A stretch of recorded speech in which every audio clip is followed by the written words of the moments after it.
Assalamualaikum warahmatullahi wabarakatuh. Perkenalkan, nama saya Esa Nurlian dari Universitas Teknologi Digital, Prodi Manajemen, kelas K121MR dengan NIP 112111735. Pada kesempatan ini saya akan membuat video mengenai tokoh kepemimpinan untuk memenuhi tugas UAS mata kuliah kepemimpinan dengan dosen pengampu Bapak Rizky Purwantoro, SH.MH. Baik, untuk kali ini saya memilih tokoh kepemimpinan Profesor Dr.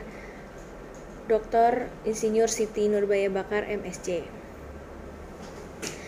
Beliau merupakan seorang tokoh perempuan yang dikenal atas dedikasinya sebagai Menteri Lingkungan Hidup dan Kehutanan Republik Indonesia. Dan ia telah menjabat dalam posisi ini sejak tahun 2014 sampai dengan 2019 di bawah pemerintahan Presiden Joko Widodo, lalu berlanjut dari 2019 hingga 2024. Untuk latar belakang Profesor Dr. Insinyur Siti Nurbaya Bakar ini lahir di Jakarta pada tanggal 28 Juli 1956 dengan riwayat pendidikan, menyelesaikan pendidikan sarjananya di Fakultas Pertanian Universitas Lampung, lalu melanjutkan pendidikan pasca sarjana di International Institute for Aerospace Survey and Earth Science di Belanda, lalu meraih gelar doktor di bidang lingkungan dari Institut Pertanian Bogor atau IPB. Untuk selanjutnya mengenai karir, sebelum menjadi menteri, Ibu Siti Nurbaya ini memiliki pengalaman yang sangat panjang di birokrasi. Yang pertama, Sekretaris Jenderal Departemen Dalam Negeri pada tahun 2001 sampai 2005, yaitu memimpin berbagai program tata kelola pemerintahan daerah. Lalu menjadi Ketua Komisi Dewan Perwakilan Daerah yang berfokus pada isu pembangunan dan otonomi daerah, dan menjadi Ketua Umum Karate Perguruan Inkado periode 2016 sampai dengan 2021.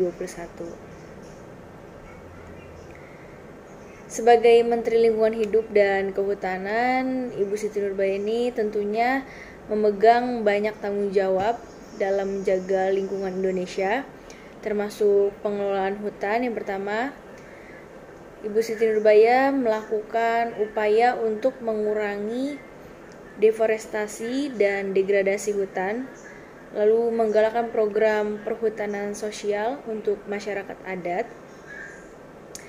Dan yang kedua ada perubahan iklim, tanggung jawab sebagai perubahan iklim, yaitu dengan memimpin Indonesia dalam berbagai konferensi internasional terkait perubahan iklim dan berkomitmen pada pengurangan emisi karbon melalui pelestarian hutan. Selanjutnya ada pemberantasan kebakaran hutan dengan cara mengembangkan strategi pencegahan kebakaran lahan dengan melibatkan teknologi dan pendekatan hukum.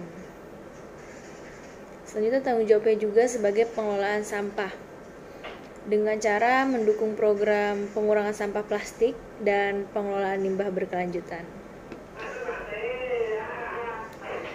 Adapun penghargaan yang telah Ibu Siti Nurbaya terima atas dedikasinya di bidang lingkungan, baik tingkat nasional maupun internasional. Ia juga diakui sebagai salah satu pemimpin perempuan yang berhasil membawa isu keberlanjutan menjadi prioritas nasional. Untuk selanjutnya mengenai karakter dan filosofi kerja, Ibu Siti Nurbaya ini dikenal sebagai pekerja keras dan sangat menekankan pentingnya kolaborasi antara pemerintah, masyarakat, dan sektor swasta untuk mencapai keberlanjutan lingkungan. Ia juga memiliki perhatian khusus terhadap pemberdayaan perempuan dalam pengelolaan lingkungan. Adapun karakteristik utama kepemimpinan Ibu Siti Nurbaya Bakar ini Yang pertama, sangat berkomitmen tinggi pada tugas, yang menunjukkan dedikasi tinggi terhadap pelaksanaan tugasnya sebagai Menteri Lingkungan Hidup dan juga Kehutanan, terutama dalam menangani isu-isu seperti perubahan iklim, pengelolaan hutan lestari, dan pemberantasan kebakaran hutan dan lahan. Komitmennya ini sangat terlihat bagaimana ia terus-menerus hadir dalam berbagai forum internasional untuk memperjuangkan posisi Indonesia terkait isu lingkungan. Selanjutnya, karakter Ibu Siti Nurbaya ini dalam kepemimpinan yaitu tegas dan berani dalam menghadapi berbagai tantangan termasuk kritikan dan juga tekanan. Contohnya, penerapan penegakan hukum tegas, di mana ia menghadapi pelaku pembakaran hutan dengan mengeluarkan sanksi administratif hingga pencabutan izin. Lalu Ibu Siti Nurbaya ini berani melibatkan kebijakan besar seperti moratorium izin konsesi lahan untuk menjaga hutan primer dan lahan gambut. Dan yang ketiga, karakteristik kepemimpinannya yaitu inklusif dan kolaboratif.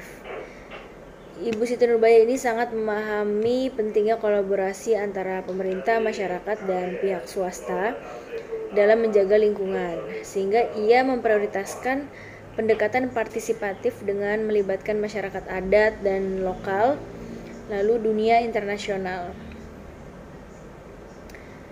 Selanjutnya, berorientasi pada solusi.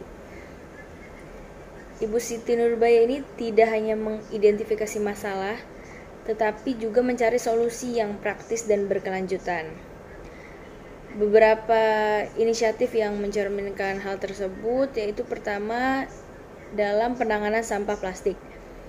Ia sangat mendukung kebijakan pengurangan plastik sekali pakai. Lalu program restorasi ekosistem dengan menghidupkan kembali lahan gambut yang rusak untuk mencegah kebakaran. Selanjutnya, sifat kepemimpinan pekerja keras dan visioner. Ibu Siti Nurbaya ini juga tipe pemimpin yang selalu bekerja keras untuk mencapai target besar dan memiliki visi jangka panjang untuk memastikan pengelolaan lingkungan Indonesia tetap mendukung pembangunan nasional tanpa mengorbankan ekosistem alam. Yang terakhir adalah empati pada masyarakat lokal. Sebagai menteri, Ibu Siti Nurbaya ini menunjukkan kepeduliannya terhadap masyarakat yang terdampak kebijakan lingkungan. Dan ia sangat memahami bahwa perlindungan lingkungan harus laras dengan kesejahteraan rakyat, terutama masyarakat yang tinggal di sekitar kawasan hutan. Untuk kesimpulan dari karakter kepemimpinan Ibu Siti Nurbaya ini dapat disimpulkan sebagai orang yang tegas, kolaboratif, dan juga visioner.